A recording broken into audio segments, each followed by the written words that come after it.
Pour montrer son propre pouvoir, Satan emmena Jésus à Jérusalem et le mit sur le pinacle du temple. Et là, il le tenta pour qu'il lui donne des preuves qu'il était le Fils de Dieu.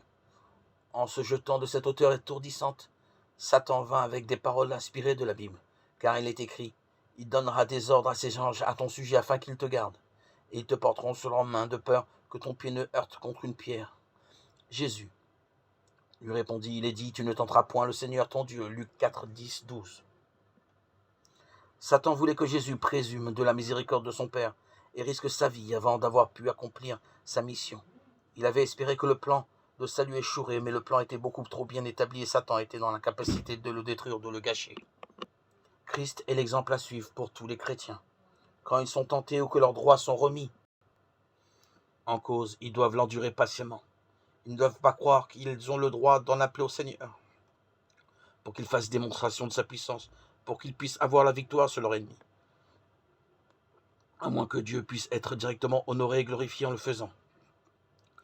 Si Jésus s'était jeté dans le vide du sommet du temple, cela n'aurait pas glorifié son Père, car personne n'aurait été témoin de cet acte, sinon Satan et les anges de Dieu.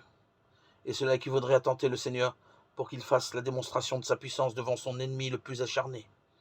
Cela aurait été s'abaisser au niveau de celui que Jésus était venu pour conquérir et vaincre.